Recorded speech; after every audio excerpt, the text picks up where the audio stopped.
In the next presentation, UIPath will explore the evolving landscape of InsurTech and delve into the progressive transition from robotic process automation, RPA, to AI-powered automation. Discover how harnessing the power of AI and ML tools can revolutionize the insurance industry, driving operational efficiency, precise risk assessment, and enhances customer experiences. Join us to gain valuable insight that will shape the future of insurance automation. Next on stage, UIPath.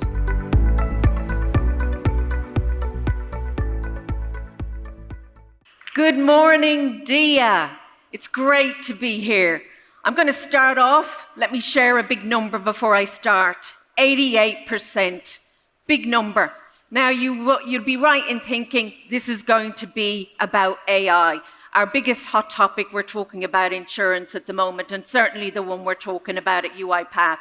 We're talking about the opportunities, the challenges. We're talking about the risks. You guys as industry leaders already know this, and you already know that there's a big squeeze on budgets.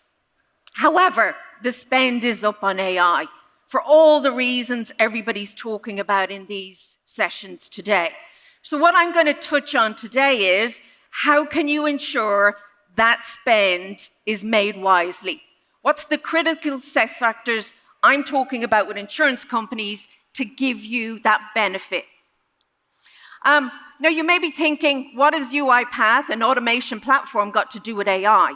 And you'll probably be surprised to learn that we've had AI infused in our platform for the last 6 years, from computer vision, IDP, discovery tools, including out-of-the-box machine learning models and the ability to deploy those.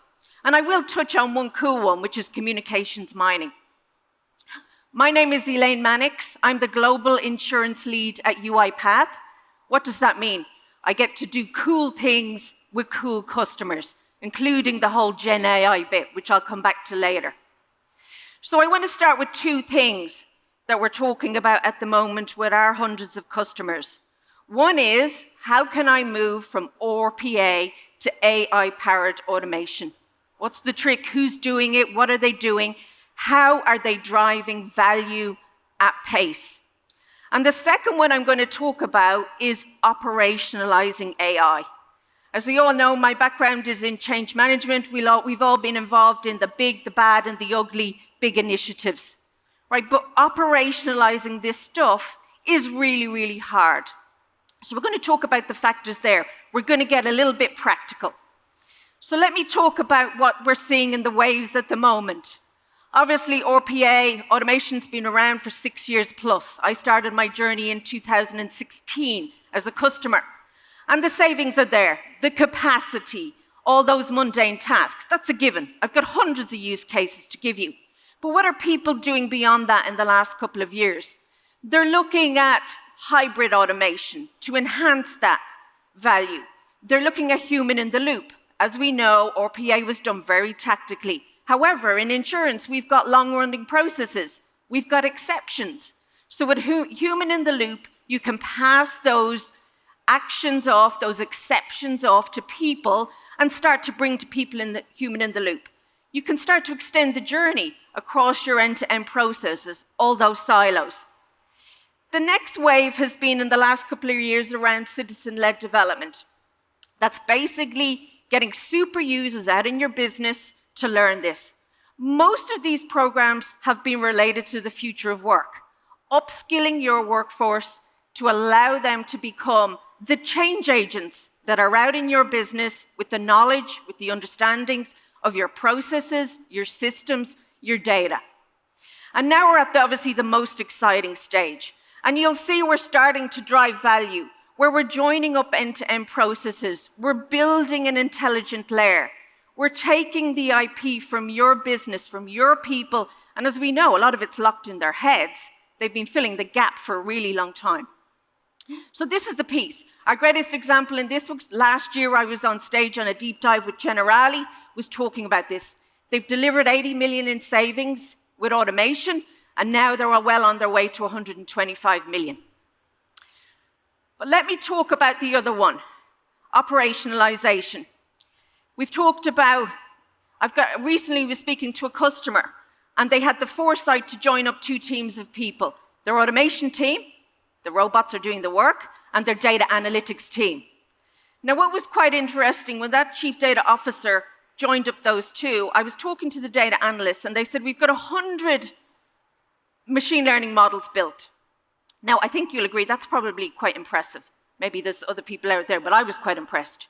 But I asked them how many they deployed, how many were live, and it was 8. Not great. What they hadn't realized was their other team, the automation team, actually had the ability to deploy those machine learning models, to test them, to publish them, to audit trail them into processes, the right people getting the right data at the right time. A key part where capability is coming together.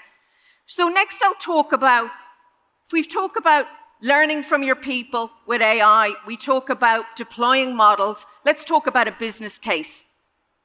Recently we did a solution with Hiscox, obviously do retail and commercial. Their biggest challenge was around their brokerage channel. All communications was coming in through email.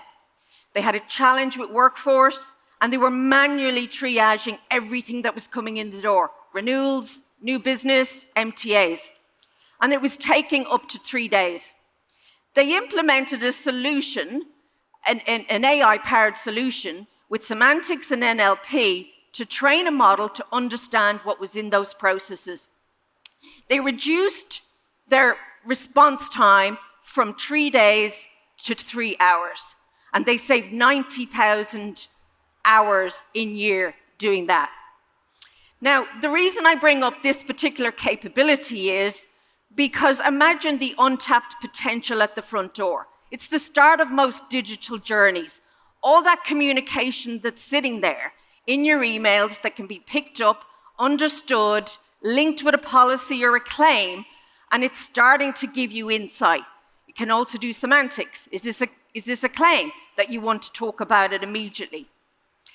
I'll give you one other tip as well. On the Gen AI stuff, we've got a connector now to this, and we're building digital assistants where this will be layered into it with models and connected to systems.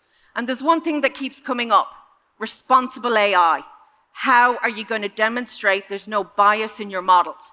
How are you going to? And I recently learned that we actually have in this solution a bias monitor. So when you go in there and you look at it, it starts to understand and it will flag if decisions are being made. So if you get a chance, come and have a little look at that, because it's really cool. Well, all the boffins tell me it's really cool anyway, and it made sense to me with a regulated business. So you may want to come and have a look at that, because deploying and operationalizing AI will be really hard. I hope I've given you a flavor and some inspiration of some of the things that's happening out there. They are real. You can come and join us at our booth to see some of those demos that are on there, to look at our use cases, or join us tomorrow at a round table with MS Amlin and Matt Frey to talk about human-centric automation and AI power. Thank you for joining me today, and I hope to meet some of you over the next couple of days.